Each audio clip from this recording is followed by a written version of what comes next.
নমস্কাৰ ছাৰ বাইদেউসকল।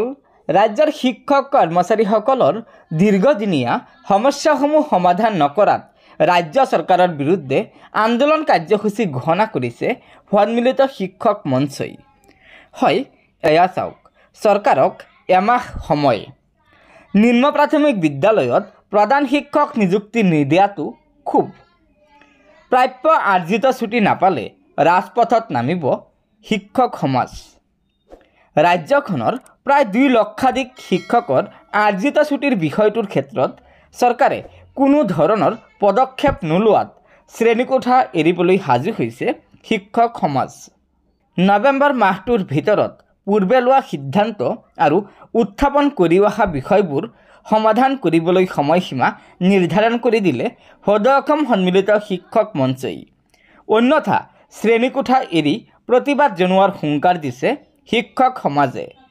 উল্লেখযোগ্য যে ৰাজ্য চৰকাৰৰ আন কৰ্মচাৰীসকলে বছৰত 30 দিন আৰ্জিত ছুটি লাভ কৰে। তদুপৰি মেডিকেল লিভ, বিশেষ কাৰণত অনুকম্পামূলক ছুটিৰ সুবিধা লাভ কৰে। ইয়াৰ বিপৰীতে শিক্ষকসকলে বছৰত মাত্ৰ 10 দিনহে আৰ্জিত ছুটি লাভ কৰে। তদুপৰি হেনো শিক্ষক শিক্ষয়িত্ৰীৰ বিয়া হ'লে বা পিতৃ মাতৃৰ মৃত্যু হ'লেও অনুকম্পামূলক ছুটি লাভ নকৰে। মেডিকেল লিভো সুকীয়াকৈ নাপায়। এনেবোৰ কাৰণত ছুটিৰ প্ৰয়োজন হ'লে আৰ্জিত ছুটি কৰ্তন কৰা হয়। 2011 চনৰ পৰা আৰ্জিত ছুটিক লৈ উত্থাপন কৰা দাবী সন্দৰ্ভত যোৱা জুন মাহত অৰ্থাৎ জুন মাহৰ 1 তাৰিখত অনুষ্ঠিত আলোচনা কালত আৰ্জিত ছুটি সম্পৰ্কত মুখ্যমন্ত্ৰী পৰ্যায়ত সিদ্ধান্ত গ্ৰহণ কৰা হৈছিল। মুখ্যমন্ত্ৰীয়ে পৰৱৰ্তী কেবিনেটত চূড়ান্ত আৰু যোগাত্মক সিদ্ধান্ত গ্ৰহণ কৰা হ'ব বুলি ঘোষণা কৰা হৈছিল যদিও এতিয়ালৈকে অৰ্থাৎ 5 মাহৰ পাছতো কোনো ব্যৱস্থা গ্ৰহণ নকৰাত ক্ষোভ প্ৰকাশ কৰে আজি অনুষ্ঠিত সদৌ অসম সন্মিলিত শিক্ষক মঞ্চৰ কাৰ্যনিৰ্বাহক সভাই। গুৱাহাটীত অনুষ্ঠিত শিক্ষক মঞ্চৰ কাৰ্যনিৰ্বাহক নিম্ন প্ৰাথমিক বিদ্যালয়ত প্ৰধান শিক্ষক নিযুক্তিৰ ক্ষেত্ৰত কেবিনেট সিদ্ধান্ত লৈও তাক আজিও কাৰ্যকৰী নকৰাত ক্ষোভ প্ৰকাশ কৰে।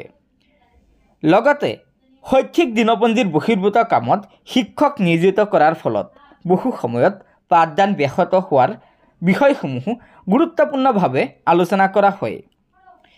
শিক্ষক মঞ্চৰ কাৰ্যনিৰ্বাহকে তেওঁলোকে উত্থাপন কৰা বিষয়বোৰ চৰকাৰে যদি আগন্তুক 30 নৱেম্বৰৰ ভিতৰত কোনো কাৰ্যকৰী ব্যৱস্থা গ্ৰহণ নকৰে তেনেহ'লে শিক্ষক সমাজে অনিচ্ছা সত্ত্বেও শ্ৰেণীকোঠা এৰিবলৈ বাধ্য হ'ব বুলি আজিৰ সভাই সিদ্ধান্ত গ্ৰহণ কৰে যে শিক্ষক কৰ্মচাৰীসকলে দীৰ্ঘদিন ধৰি আৰ্জিত ছুটিকে ধৰি বহুকেইটা সমস্যা সমাধানৰ দাবী জনাই আহিছিল।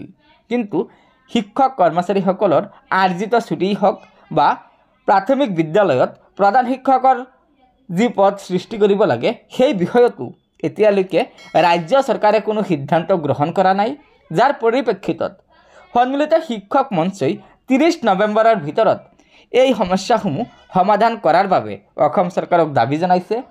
অন্যথা শিক্ষক কৰ্মচাৰীসকলে পাঠদান এৰি ৰাজপথত প্ৰতিবাদ কৰিবলৈ বাধ্য হ'ব বুলি হুংকাৰ দিছে। গতিকে ছাৰ বাইদেউসকল, এয়াই আছিল আজিৰ গুৰুত্বপূৰ্ণ খবৰ। লগৰ বন্ধুবৰ্গক এই ভিডিঅ'টো শ্বেয়াৰ কৰি আজিৰ এই গুৰুত্বপূৰ্ণ খবৰটো জনাই দিব আৰু নতুনকৈ অহা ছাৰ বাইদেউসকলে অনুগ্ৰহ কৰি আমাৰ এই চেনেলটো ছাবস্ক্ৰাইব কৰি ল'ব। ধন্যবাদ। জয় আই অসম।